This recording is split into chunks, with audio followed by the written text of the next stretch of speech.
Hello friends, welcome to another video. നമ്മൾ ആദ്യത്തെ 2 പാർട്ടുകൾ കഴിഞ്ഞിട്ടുണ്ടായിരുന്നു. മൂന്നാമത്തെ പാർട്ടാണ് ഇത്, അവസാനത്തെ പാർട്ടും കൂടിയാണ് ഈ ഒരു ചാപ്റ്ററിൻ്റെ. ഓക്കെ, ഈ ഒരു ചാപ്റ്ററിൽ നമ്മൾ accounting principles, accounting concept, principles and conventions എന്ന് പറഞ്ഞാൽ അതായിരുന്നു ഈ ചാപ്റ്ററിൻ്റെ പേരുണ്ടായിരുന്നത്. ഓക്കെ, അതിൽ അക്കൗണ്ടിങ് കൺസെപ്റ്റുകൾ നമ്മൾ എന്ത് ചെയ്തു, ഡിസ്കസ് ചെയ്ത് കഴിഞ്ഞു. ഇനി അക്കൗണ്ടിങ് പ്രിൻസിപ്പിൾ എന്താ നമുക്ക് നോക്കാം. What is accounting principles? Okay, accounting principles എന്ന് വെച്ചിട്ടുണ്ടെങ്കിൽ നമ്മൾ ഓൾറെഡി ഇടയ്ക്ക് 1-2 ഭാഗങ്ങൾ നമ്മൾ ഡിസ്കസ് ചെയ്തിട്ടുണ്ട്. ഇപ്പോൾ നമ്മുടെ കമ്പനിക്ക് കുറച്ച് ആൾട്ടർനേറ്റീവ് വേസിൽ അക്കൗണ്ട്സ് പ്രിപ്പയർ ചെയ്യാൻ പറ്റുമെന്ന് വിചാരിച്ചോളൂ. ഇപ്പോൾ 2-3 ഓപ്ഷൻസ് ഉണ്ട്. ഇപ്പോൾ ഒരു കാര്യം ചെയ്യാൻ തന്നെ 2 ഓപ്ഷൻസ് കമ്പനിയുടെ മുമ്പിലുണ്ട്, അല്ലെങ്കിൽ 3 ഓപ്ഷൻസ് കമ്പനിയുടെ മുമ്പിലുണ്ട്. ഒരു എക്സാമ്പിൾ നമ്മൾ പറഞ്ഞിട്ടുണ്ടായിരുന്നു, ഡിപ്രീസിയേഷൻ്റെ കാര്യം. ഡിപ്രീസിയേഷന് ചെയ്യാൻ വേണ്ടിയിട്ട് 3 മെത്തേഡോ 4 മെത്തേഡോളം ഉണ്ട്. ഓക്കെ, അതല്ലെങ്കിൽ ഇൻവെൻട്രീസ് വാല്യൂ ചെയ്യാൻ വേണ്ടി ഫിഫോ മെത്തേഡ്, ലിഫോ മെത്തേഡ്, അങ്ങനെ മെത്തേഡുകളുണ്ട്. അങ്ങനെ ഓരോ കാര്യങ്ങൾക്കും ഡിഫറെൻറ്റ് മെത്തേഡുകളുണ്ട്. ഇങ്ങനത്തെ ആൾട്ടർനേറ്റീവ് മെത്തേഡുകളിൽ നമ്മൾ ഏത് ചൂസ് ചെയ്യുന്നു അതാണ് നമ്മുടെ അക്കൗണ്ടിങ് പോളിസി അല്ലെങ്കിൽ അക്കൗണ്ടിങ് പ്രിൻസിപ്പിൾ എന്ന് വെച്ചിട്ടുണ്ടെങ്കിൽ. ഓക്കെ, അപ്പോൾ ഇവിടെ പറയേണ്ടത് എന്താണ്? Selection of conventions procedure where alternative exist. എന്താണ് ആൾട്ടർനേറ്റീവ് ആയിട്ടുള്ള കാര്യങ്ങളുള്ളിടത്ത് നമ്മൾ എന്ത് ചെയ്യുക, നമ്മളതായിട്ടുള്ള കാര്യങ്ങൾ എന്ത് ചെയ്യുക, ചൂസ് ചെയ്യുക. അങ്ങനെ ചൂസ് ചെയ്യുമ്പോൾ എന്തെല്ലാം കാര്യങ്ങളാണ് ശ്രദ്ധിക്കേണ്ടതെന്ന് വെച്ചാൽ എന്ത് ചെയ്യണം? They should be based on real assumptions. എന്ത് ചെയ്യണം? റിയൽ അസംഷൻസിൻ്റെ ബേസിലായിരിക്കണം പ്രിൻസിപ്പിൾസ്. അതുപോലെ തന്നെ മറ്റെന്തെങ്കിലും എസ്റ്റിമേറ്റ്സ് ഒക്കെ നടത്തുന്നത് നമുക്ക് നമ്മുടേതായിട്ടുള്ള രീതിയിൽ എസ്റ്റിമേറ്റ് നടത്താനുള്ള എന്ത് ചെയ്യുന്നുണ്ട്, റൈറ്റുകളൊക്കെ ഉണ്ട്. അപ്പോൾ അതിനൊക്കെ നമ്മൾക്കൊരു എന്തുണ്ടാവും, പ്രിൻസിപ്പിൾ ഉണ്ടാവും. നമ്മുടെ കമ്പനിക്ക് എന്തുണ്ടാവും, ഒരു പ്രിൻസിപ്പിൾ ഉണ്ടാവും. ഈ പ്രിൻസിപ്പിൾസ് ഒക്കെ എന്തായിരിക്കണം? ദേ should be based on real assumptions. Real ആയിട്ടുള്ള അസംഷൻസ് ആയിരിക്കണം. എന്ന് വെച്ചാൽ നമ്മൾ ഒരിക്കലും ഒരു ഹ്യൂമൺ കൊണ്ട് ചിന്തിക്കാൻ പറ്റാത്ത രീതിയിലുള്ള അസംഷൻസ് അങ്ങനെയൊന്നും ഒരിക്കലും ഉണ്ടാവാൻ പാടില്ല. ഒരു റിയൽ ആയിട്ടുള്ള, റീസണബിൾ ആയിട്ടുള്ള അസംഷൻ ഉണ്ടായിരിക്കണം. അതുപോലെ തന്നെ എന്താണ്? They must be simple, understandable and explanatory. സിമ്പിളായിരിക്കണം, അണ്ടർസ്റ്റാൻഡബിൾ ആയിരിക്കും, എക്സ്പ്ലനേറ്ററി. നമ്മൾ എന്തുകൊണ്ട് ആ ഒരു പ്രിൻസിപ്പിൾ ചൂസ് ചെയ്തു എന്ന് നമുക്ക് എന്ത് ചെയ്യണം, എക്സ്പ്ലെയിൻ ചെയ്യാൻ കഴിഞ്ഞിരിക്കണം. റീസൺസ് ഉണ്ടായിരിക്കണം എന്നാണ് പറയുന്നത്. എന്താണ്? Must be followed consistently. Consistent ആയിട്ട് എന്ത് ചെയ്യണം, അത് ഫോളോ ചെയ്തിരിക്കണം. And they should be able to reflect the future predictions. നമ്മൾ എന്ത് ചെയ്യണം, ഫ്യൂച്ചറിലുള്ള പ്രഡിക്ഷൻസ് അതെന്ത് ചെയ്യണം, റിഫ്ലക്റ്റ് ചെയ്യണം. അതുപോലെ തന്നെ should be information for the users. ആ ഫിനാൻഷ്യൽ സ്റ്റേറ്റ്മെൻറ്റിൻ്റെ യൂസേഴ്സിന് എന്ത് ചെയ്യണം, ഇൻഫോർമേഷനല്ലായിരിക്കണം. ഓക്കെ, അവർക്ക് എന്ത് ചെയ്യണം, എന്തെങ്കിലും ഒരു എക്സ്ട്രാ ഒരു നോളേജ് അതിലൂടെ എന്ത് ചെയ്യാൻ പറ്റണം, കൺവേ ചെയ്യാൻ പറ്റണം. ഇപ്പോൾ നമ്മൾ എന്ത് ചെയ്യാൻ പറ്റും, ഫിഫോ മെത്തേഡാണ് നമ്മൾ ഫോളോ ചെയ്യുന്നുണ്ടെങ്കിൽ ഫിഫോ മെത്തേഡിന് ഒരുപാട് പ്രത്യേകതകളുണ്ട്. അതേപോലെ തന്നെ ലിഫോ മെത്തേഡിന് ഒരുപാട് പ്രത്യേകതകളുണ്ട്. ഓക്കെ, അപ്പോൾ ഈ ഒരു മെത്തേഡുകൾ എപ്പോഴൊക്കെ ഫോളോ ചെയ്തിട്ടുണ്ടെങ്കിൽ എന്തെല്ലാം കാര്യങ്ങളുണ്ടാവും, അങ്ങനെയൊക്കെ ഒരുപാട് നമ്മൾ ആ ഒരു എന്താണ് ഇൻവെൻട്രീസ് എന്ന് പറയുന്ന ഏരിയ എടുക്കുന്ന സമയത്ത് നമുക്ക് അതിനെപ്പറ്റി എന്ത് ചെയ്യാം, ഡീറ്റെയിൽ ആയിട്ട് നമുക്ക് ഡിസ്കസ് ചെയ്യാം. അതുപോലെ തന്നെ നമ്മൾ സ്ട്രെയിറ്റ് ലൈൻ ബേസിസ് എപ്പോൾ നമ്മൾ ഡിപ്രിസിയേഷൻ കാണാൻ വേണ്ടിയിട്ട് സ്ട്രെയിറ്റ് ലൈൻ ബേസിസ് നമ്മൾ ഫോളോ ചെയ്യുന്നുണ്ടെങ്കിൽ അതിനൊരു റീസൺ ഉണ്ടായിരിക്കണം. എന്തുകൊണ്ട് നമ്മൾ ആ സ്ട്രെയിറ്റ് ലൈൻ ബേസിസ് ഫോളോ ചെയ്യുന്നതുകൊണ്ട് യൂസേഴ്സിന് ഒരു ഇൻഫർമേഷൻ നമുക്ക് കൊടുക്കാൻ പറ്റണം. ഫോർ എക്സാമ്പിൾ എന്താണ്, ആ ഒരു മെഷീനറിയുടെ എക്കണോമിക്, അതല്ലെങ്കിൽ ആ മെഷീനറിയിൽ നിന്ന് ജനറേറ്റ് ചെയ്യുന്ന ഇൻകം എപ്പോഴും ഒരു കൺസിസ്റ്റൻ്റ് ആയിട്ടുള്ള ഒരു ഇൻകമാണെന്ന് വിചാരിച്ചോളൂ. എന്ന് വെച്ചിട്ടുണ്ടെങ്കിൽ ഒരു മെഷീനറി ഉണ്ട്, ആ മെഷീനറി എല്ലാ ഇയറിലും 1 lakh ഗുഡ്സേ പ്രൊഡ്യൂസ് ചെയ്യുള്ളൂ. എല്ലാ ഇയറിലും 1 lakh ഗുഡ്സേ പ്രൊഡ്യൂസ് ചെയ്യും. അപ്പോൾ അതിൽ നിന്ന് ജനറേറ്റ് ചെയ്യാവുന്ന ഇൻകം എന്ന് പറഞ്ഞാൽ 1 lakh ഗുഡ്സ് വിറ്റാൽ എത്ര കിട്ടുള്ളൂ, ആ ഒരു ഇൻകമാണ്. ദാറ്റ് മീൻസ് അതിൻ്റെ എക്കണോമിക് ബെനിഫിറ്റ് എന്താണ്, കൺസിസ്റ്റൻ്റ് ആണ്. അപ്പോൾ നമുക്കതിന് വേണ്ടിയിട്ട് നമുക്കതിന് മുകളിൽ നമുക്ക് എന്ത് ചെയ്യാം, സ്ട്രെയിറ്റ് ലൈൻ ബേസ് എന്ത് ചെയ്യാം, ഡിപ്രിസിയേഷൻ ചാർജ് ചെയ്യാം. അതെന്ത് ചെയ്യാൻ പറ്റും, ഒരു യൂസേഴ്സിന് ഒരു എക്സ്ട്രാ ഇൻഫർമേഷൻ എന്ത് ചെയ്യുന്നുണ്ട്, ഇൻഫോർമേഷനിലാണ്. അത് നമ്മുടെ അത്തരത്തിലുള്ള പ്രിൻസിപ്പിളും കൂടി എന്ത് ചെയ്യുന്നുണ്ട്, നമ്മുടെ എന്തായിട്ട് മാച്ച് ചെയ്യുന്നുണ്ട്, നമ്മുടെ ആ ഒരു ഓരോന്ന് എന്തിന് ചൂസ് ചെയ്യുന്നു എന്നുള്ള ആ ഒരു നമ്മൾ എന്തുകൊണ്ട് ചൂസ് ചെയ്യുന്നു അതിന് കറക്റ്റായിട്ടുള്ള ഒരു റീസണും, അതുപോലെ തന്നെ ആ ചൂസ് ചെയ്യുന്നത് കൊണ്ട് ഒരു ബെനിഫിറ്റും ഒരു ഇൻഫർമേഷനും എന്ത് ചെയ്യുന്നുണ്ട്, യൂസേഴ്സിന് കൊടുക്കാൻ വേണ്ടി പറ്റുന്നുണ്ട്. അത്തരത്തിലായിരിക്കണം നമ്മുടെ അക്കൗണ്ടിങ് പ്രിൻസിപ്പിൾസ് ആയിരിക്കണം എന്നാണ് പറയണത്. ഓക്കെ, ഇതെല്ലാം കൂടി ഫോളോ ചെയ്യണം എന്നല്ല പറയണം. ഇതൊക്കെ നമ്മൾ എന്ത് ചെയ്യണം, ആ ഒരു സമയത്ത് നമ്മൾ എന്ത് ചെയ്യണം, ശ്രദ്ധിക്കണം. അതല്ലെങ്കിൽ നമ്മുടെ അക്കൗണ്ടിങ് പ്രിൻസിപ്പിൾസ് എന്തെങ്കിലും ഈ കാര്യങ്ങൾ എന്ത് ചെയ്യണം, സാറ്റിസ്ഫൈ ചെയ്യണം എന്നാണ് പറയണത്. ഓക്കെ, ഇനി അക്കൗണ്ടിങ് കൺവെൻഷൻസ് എന്താണ്? അക്കൗണ്ടിങ് കൺവെൻഷൻസ് എന്ന് പറഞ്ഞാൽ നമ്മൾ ഒരുപാട് അക്കൗണ്ടിങ് പ്രിൻസിപ്പിൾസ് നമ്മൾ എന്ത് ചെയ്യണം, ഫോളോ ചെയ്യണം. അക്കൗണ്ടിങ് കൺസെപ്റ്റുകൾ നമ്മൾ ഫോളോ ചെയ്യണം.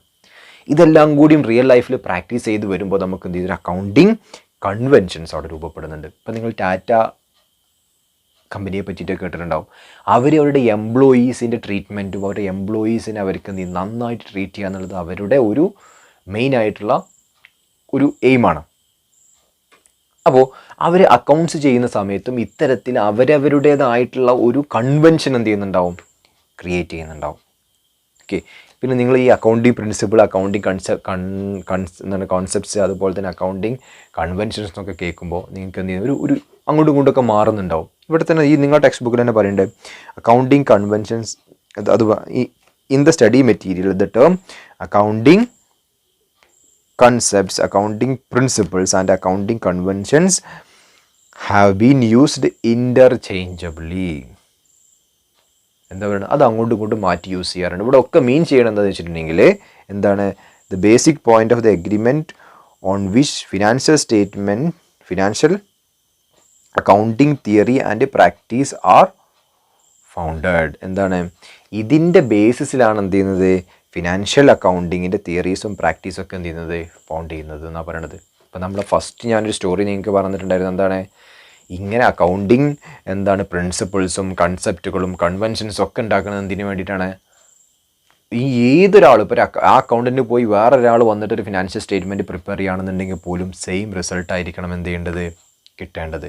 അതിന് വേണ്ടിയിട്ടാണ് ഇത്തരത്തിലുള്ള റൂൾസും റെഗുലേഷൻസും ഒക്കെ എന്ത് ചെയ്തിട്ടുള്ളത്, വെച്ചിട്ടുള്ളത്.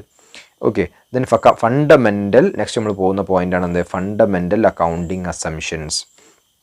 എന്താണ് ഫണ്ടമെൻ്റൽ അക്കൗണ്ടിങ് അസംഷൻ? നിങ്ങൾ ഫണ്ടമെൻ്റൽ ഡ്യൂട്ടീസ് എന്ന് കേട്ടിട്ടുണ്ട്, ഫണ്ടമെൻ്റൽ റൈറ്റ്സ് എന്ന് കേട്ടിട്ടുണ്ട്. അതേപോലെ തന്നെ ഫണ്ടമെൻ്റൽ അക്കൗണ്ടിങ് അസംഷൻ എന്താണ്, ഫണ്ടമെൻ്റലായിട്ട് ഉള്ള അക്കൗണ്ടിങ് അസംഷൻസ് 3 അക്കൗണ്ടിങ് അസംഷൻസ് ആണുള്ളത്. Going concern, consistency and accrual. ഇത് 3 നമ്മൾ എന്ത് ചെയ്തിട്ടുണ്ട്, ഡിസ്കസ് ചെയ്ത കൺസെപ്റ്റുകളാണ്. അപ്പോൾ ഫണ്ടമെൻ്റൽ അക്കൗണ്ടിങ് അസംഷൻ എന്ന് പറഞ്ഞാൽ ഏതൊക്കെയാണ്, going concern, consistency and accrual. എന്താണ് ഫണ്ടമെൻ്റൽ അക്കൗണ്ടിങ് അസംഷൻസ് എന്ന് പറഞ്ഞിട്ടുണ്ടെങ്കിൽ, ഇപ്പോൾ ഞാൻ പറഞ്ഞുതരാം. ആസ് എ സ്റ്റുഡൻറ്റ് നിങ്ങൾ നമ്മുടെ സ്ഥാപനത്തിലേക്ക് വന്ന് നിങ്ങളുടെ ക്ലാസ് അറ്റൻഡ് ചെയ്തുകൊണ്ടിരിക്കുമ്പോൾ നമ്മളുടെ ഫണ്ടമെൻ്റൽ അക്കൗണ്ടിങ് അസംഷൻ എന്താണെന്ന് വെച്ചാൽ നിങ്ങൾ പഠിക്കാൻ വേണ്ടി വന്ന കുട്ടികളാണെന്നുള്ളതാണ് നമ്മളെ ഫണ്ടമെൻ്റലായിട്ടുള്ള നിങ്ങളുടെ അസംഷൻ. നിങ്ങളെ പറ്റിയിട്ട് ഞങ്ങളുടെ അസംഷൻ എന്താണ്, നിങ്ങൾ പഠിക്കാൻ വേണ്ടി വന്ന കുട്ടികളാണെന്നുള്ളതാണ്. അപ്പം നിങ്ങളോട് ഞങ്ങൾ അതെല്ലായിടത്തും പോയി നോട്ടീസ് ചെയ്യേണ്ട ആവശ്യമുണ്ടോ, നിങ്ങൾ പഠിക്കാൻ വന്നവരാണ് അല്ലെങ്കിൽ നിങ്ങളോട് തന്നെ ചോദിക്കണോ, നിങ്ങൾ പഠിക്കാൻ വന്നവരാണോ? നിങ്ങൾ അതിന് സംശയമുണ്ടാവുന്ന കേസസ് വരുമ്പോൾ നിങ്ങളോട് ചോദിക്കാറുണ്ട്, നിങ്ങൾ പഠിക്കാൻ വന്നവരെന്നല്ലേ എന്ന് ചോദിക്കാറുണ്ട്. അത് വേറെ കേസ്.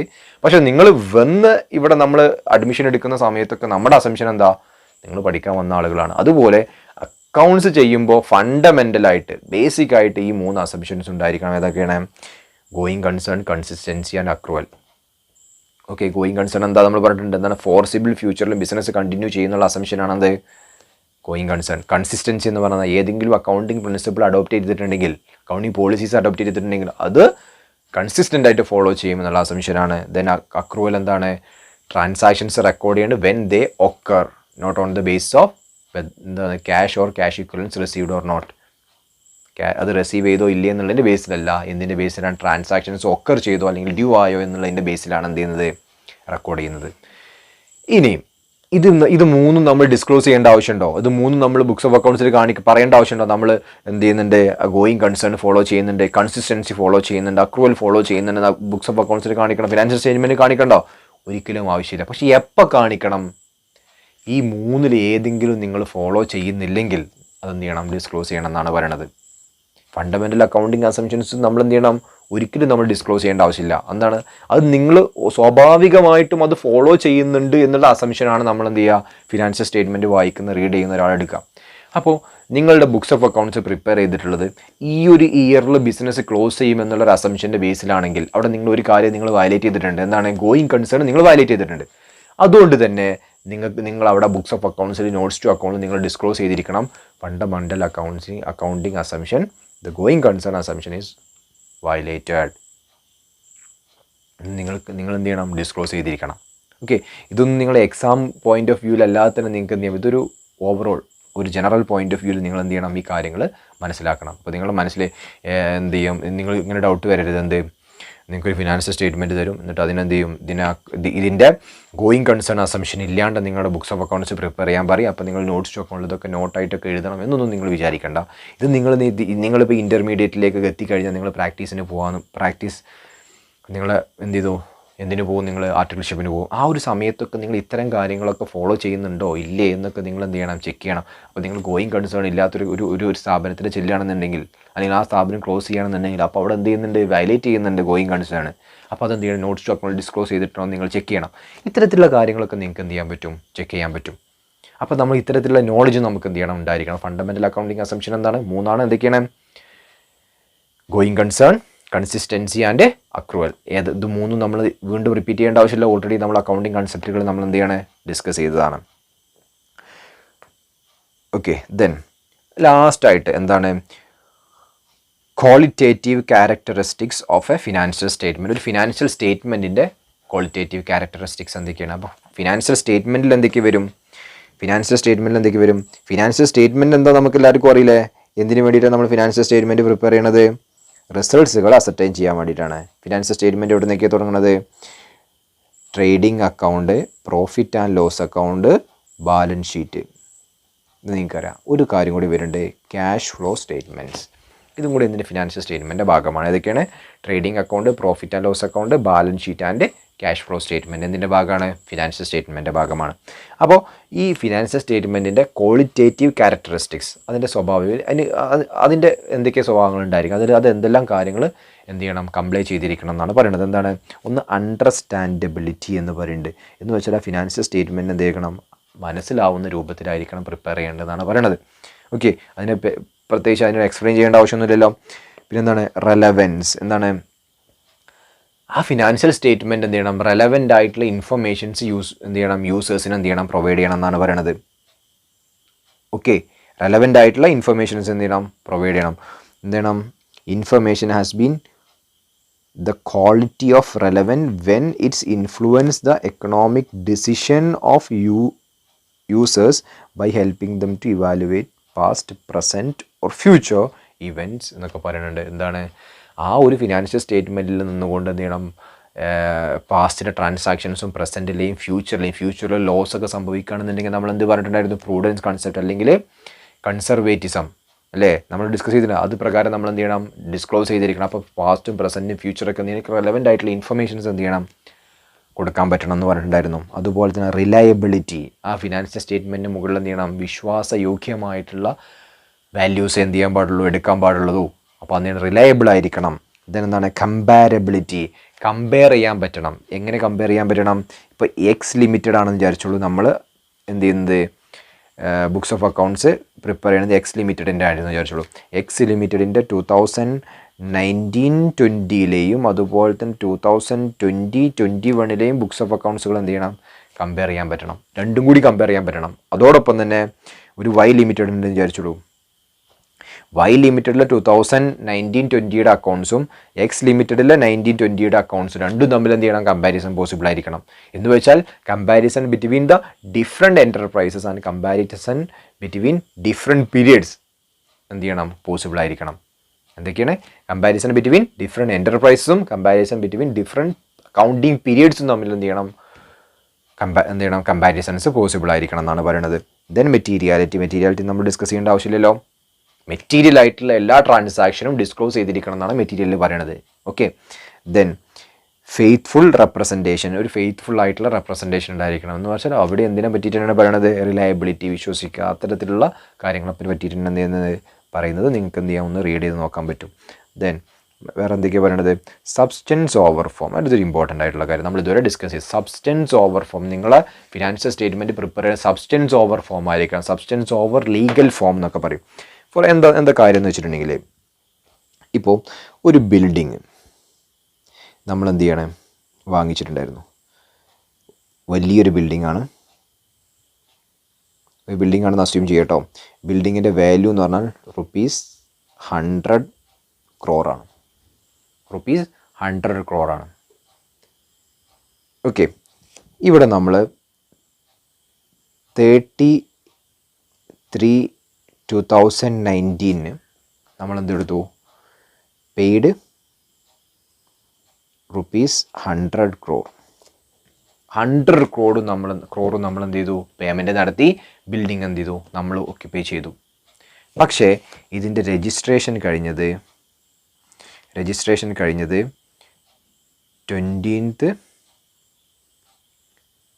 April 2020 എന്ത് ചെയ്തത്? രജിസ്ട്രേഷൻ കംപ്ലീറ്റ് ചെയ്തത്.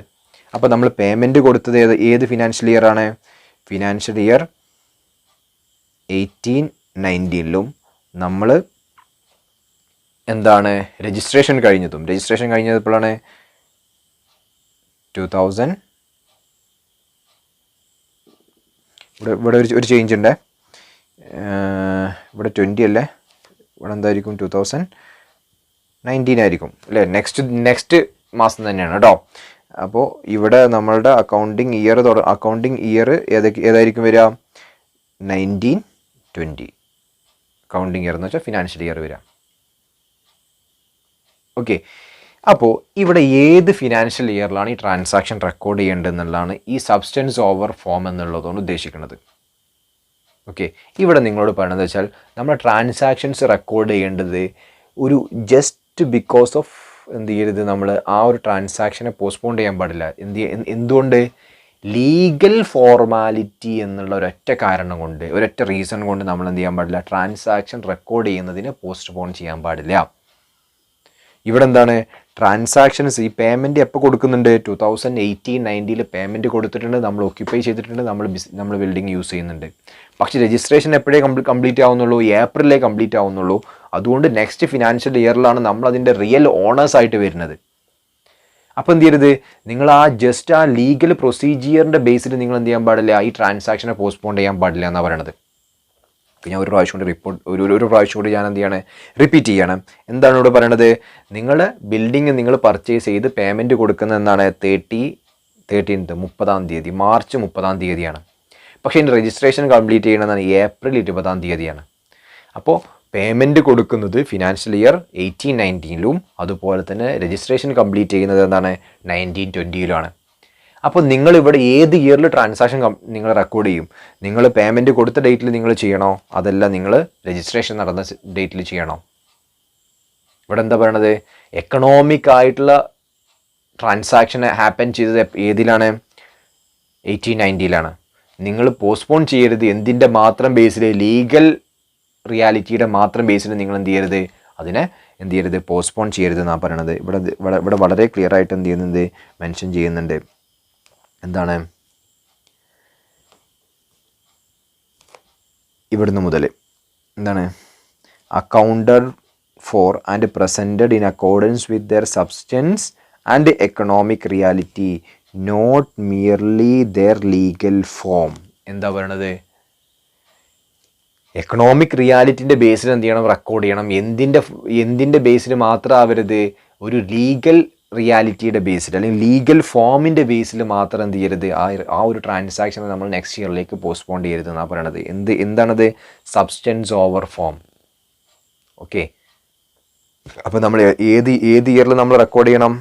ട്രാൻസാക്ഷൻ ഏത് ഇയറിൽ നമ്മൾ റെക്കോർഡ് ചെയ്യണം? 18-19 നമ്മൾ എന്ത് ചെയ്യണം? റെക്കോർഡ് ചെയ്യണം. ഇവിടേക്ക് മാറ്റാൻ പാടില്ല, 19-20 മാറ്റാൻ പാടില്ല. അപ്പോൾ ജസ്റ്റ് ആ ഒരു എന്താണ് ലീഗൽ പ്രൊസീജിയറിൻ്റെ മാത്രം ബേസിൽ എന്ത് ചെയ്യരുത്? 19-20 മാറ്റിയെടുത്തെന്നാണ് പറയണത്.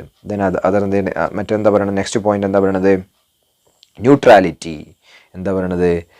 To be reliable. വീണ്ടും ആ സെയിം പറഞ്ഞ കാര്യങ്ങളാണ് പറഞ്ഞുകൊണ്ടിരിക്കുന്നത്. The information contained in financial statement must be neutral and that is free from bias. എന്തായിരിക്കണം?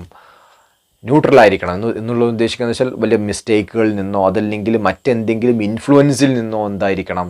നമ്മളെ ഫിനാൻഷ്യൽ സ്റ്റേറ്റ്മെൻറ്റ് എന്തായിരിക്കണം? ഫ്രീ ആയിരിക്കണം എന്നാണ് പറയണത്.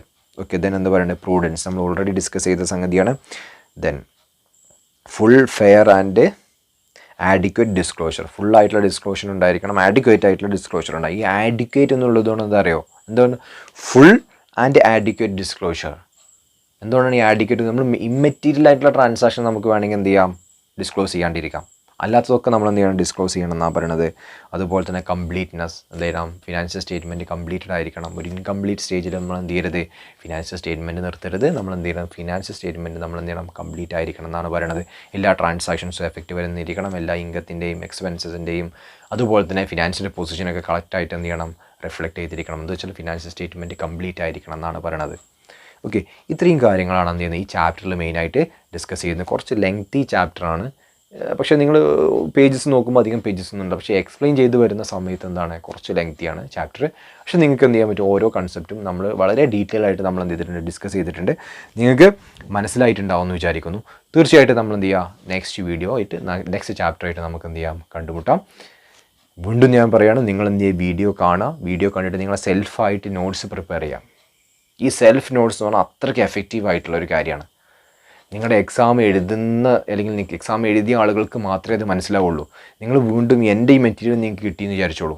നിങ്ങൾ ടെക്സ്റ്റ് ബുക്ക് അല്ല, അതിൽ കുറച്ചും കൂടി ഷോർട്ടാക്കിയിട്ട് ഞാൻ എൻ്റെ മെറ്റീരിയൽ കൊടുത്തിട്ടുണ്ട്. ഈ മെറ്റീരിയൽ നിങ്ങൾക്ക് കിട്ടിയിട്ടും നിങ്ങൾക്ക് അതുകൊണ്ട് വലിയ യൂസ് ഒന്നുമില്ല. നിങ്ങൾ സെൽഫായിട്ട് നിങ്ങൾ നോട്ട്സ് പ്രിപ്പയർ ചെയ്യാണ്ടേ. ഇപ്പം നിങ്ങൾ സെൽഫായിട്ട് നോട്ട്സ് പ്രിപ്പയർ ചെയ്യുക, സബ്സ്റ്റൻസ് ഓവർ ഫോം എന്നുള്ളത് നിങ്ങൾക്ക് ഒരു പാരഗ്രാഫ് എഴുതിയാൽ മതിയാവും. ഞാൻ എന്ത് ചെയ്തതിനെ എക്സ്പ്ലെയിൻ ചെയ്യാനോ അതല്ലെങ്കിൽ ആ നോട്ട്സിൻ്റെ ഒരു ഭംഗിക്ക് വേണ്ടി കുറച്ചധികം കൊടുത്തിട്ടുണ്ട്. നിങ്ങൾക്ക് അതിൻ്റെ ഒന്നും ആവശ്യം ഉണ്ടാവില്ല. അപ്പം നിങ്ങൾ എന്ത് ചെയ്യണം, നിങ്ങളുടെ ആയിട്ടുള്ള ഓൺ രീതിയിൽ നിങ്ങൾ എന്ത് ചെയ്യണം, നോട്ട്സ് പ്രിപ്പയർ ചെയ്യണം. അപ്പം നിങ്ങൾക്ക് വേണമെന്നുണ്ടെങ്കിൽ സബ്സ്റ്റൻസ് ഓവർ ഫോമിൻ്റെ താഴെ മലയാളത്തിൽ എഴുതാൻ പറ്റും. എന്താണ് സബ്സ്റ്റൻസ് ഓവർ ഫോം എന്നുള്ളത് മെറ്റീരിയാലിറ്റി എന്ന് പറഞ്ഞാൽ എന്താണ് അത് നിങ്ങൾക്ക് ഓൺ ലാംഗ്വേജിൽ എഴുതാൻ പറ്റും. ഇത് നിങ്ങൾ നോട്ട് ആരും വന്നെടുത്ത് നോക്കുന്നില്ല, നിങ്ങൾക്ക് CE മാർക്കുകളൊന്നുമില്ല.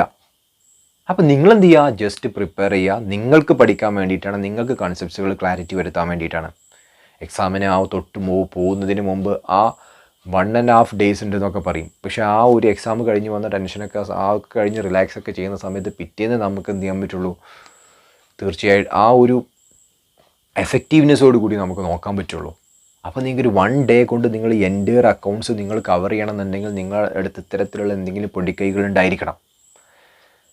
എങ്കിൽ മാത്രമേ നിങ്ങൾക്ക് എന്ത് ചെയ്യാൻ പറ്റുള്ളൂ. ചില ആളുകൾ എക്സ്ട്രാ ഓർഡിനറി ആയിട്ട് ആളുകളുണ്ട്, അവർക്ക് ഇതിനൊന്നും ആവശ്യമില്ല, ജസ്റ്റ് ബുക്ക് ഇങ്ങനെ മറിച്ച് നോക്കിയാൽ മതി. അവരെ പറ്റിയിട്ടല്ല ഞാൻ പറയണത്. എന്നെപ്പോലെ അവറേജ് സ്റ്റുഡൻ്റ് ആയിട്ടുള്ള നിങ്ങളോടാണ് ഞാൻ സംസാരിക്കുന്നത്. അപ്പോൾ നമുക്കൊക്കെ എന്ത് ചെയ്യണം, ജസ്റ്റ് എക്സാം പോകുന്നതിന് മുമ്പും ജസ്റ്റ് എല്ലാം ഒന്ന് കണ്ണോടിച്ച് എത്തിയെങ്കിൽ മാത്രമേ നമുക്കൊരു കോൺഫിഡൻസ് വരുള്ളൂ. ആ കോൺഫിഡൻസ് ഇല്ല എന്നുണ്ടെങ്കിൽ നിങ്ങൾ ഇത്രയും കാലം നിങ്ങൾ കഷ്ടപ്പെട്ട് നിങ്ങൾ ടൈം സ്പെൻഡ് ചെയ്ത് ഇവിടെ ഇരുന്നതൊക്കെ എന്ത് ചെയ്യും, വേസ്റ്റായി പോവും. അതൊരിക്കലും ഉണ്ടാവരുത്. നിങ്ങൾ എന്ത് ചെയ്യുക, നല്ല രീതിയിൽ പ്രിപ്പയർ ചെയ്യുക. ഇത്തരത്തിലുള്ള വീഡിയോസ് 2 or 3 നിങ്ങൾക്ക് കൺസെപ്റ്റ് മനസ്സിലാവുന്ന രീതിയിൽ കാണാം. എന്നിട്ടും നിങ്ങൾക്ക് മനസ്സിലായിട്ടില്ലെങ്കിൽ എന്നെയൊക്കെ നിങ്ങൾ ഉപയോഗപ്പെടുത്തുക. നിങ്ങൾ ഫീസും തന്ന് നിങ്ങൾ പഠിക്കുന്നതിന് വേണ്ടിയിട്ടാണ്, നിങ്ങളുടെ ബെനിഫിറ്റിന് വേണ്ടിയിട്ടാണ്. അപ്പോൾ അത് നിങ്ങൾ മാക്സിമം എന്ത് ചെയ്യുക, ഉപയോഗിക്കുക. നമ്മുടെ ഗ്രൂപ്പുകളിൽ നിങ്ങൾ സംശയം ചോദിക്കുക. നമ്മൾ ലൈവ് സെഷൻസ് വെക്കുന്ന സമയത്ത് അറ്റൻഡ് ചെയ്യുക. നിങ്ങൾ എന്ത് ചെയ്യുക, മാക്സിമം യൂട്ടിലൈസ് ചെയ്യുക.